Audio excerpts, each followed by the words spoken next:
Hi guys, luto tayo ng hotcake dito sa kalana kahoy. Oh, hotcake. Oh, di ba? Yan. Yung apoy alalay lang kasi masunog yung ating hotcake. May naluto na akong isa. Ayan oh. Oh, di ba? Nakaluto na ako ng isa. Ito pa yung lulutuin ko. Ito yung mantika na ginagamit ko kasi wala akong margarine. So, ayan. Ayan, nagluto si Inday ng hotcake. Oh, pwede na ito baliktarin. Ang cute ng aking kawali. Oh. Cute ng kawali ko. Oh, yun. Sumobra. Diba? Ang ganda ng luto. Ganda na luto, alalay lang. Alalay lang. Nagluto ako dito sa bundok. Ayan oh, may puno ng mangga. Oh, puno ng langka, yan. Langka. Tapos mangga yung nasa taas. Ayan. Dito ako sa bundok. Si partner nandoon. Tapos si partner. Ayan. Oh, gawa siya din ng kulungan ng kanyang chicken. Manok. Kulungan ng manok. Oh, manok niya nando sa likod. Dito kami sa bundok. Uy, lumakas yung apoy. Oh. Sunog na daw yan. Siyempre, tanggalin natin agad sa apoy pag nasunog. Hindi man nasunog.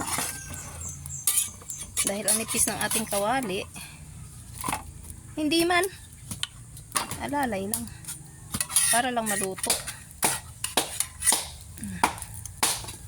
Alalay lang. Ayun, may panggatong ako. Kunti lang naman ang ginagatong ko kasi kunti-kunti lang. Ayun. Hindi, ilaw pa. Ano lang. Maya-maya. Ilaw ang gitna niyan. Alalay lang tayo sa apoy. Kahit na matagal maluto. Basta luto ang loob.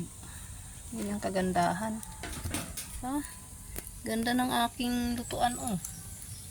Ganyan lang ang ganyan lang ang buhay sa bundok. Ang buhay sa bundok, ganito lang. Sunog-sunugin natin para Sunog-sunugin natin para maluto talaga siya. Ayan, luto naman na yan. Oh, diba? Luto na. Luto na. Lagyan natin dito. Ang lalaki. Oh, ganda. Hihi. Ganda. Lagyan natin mantika. Isang kutsara lang. Yan. Tapos, bago natin ilagay yung isang ganiri naman. O, diba? Isang ganyan. Ayan. Alalay lang yan sa apoy. Ayan. So, yan lang guys. Bye-bye. Ingat kayong lahat. Nakaluto na akong dalawa. Siguro mamaya kaluto na ako ng ilan nito. Baka 5. Bye. God bless.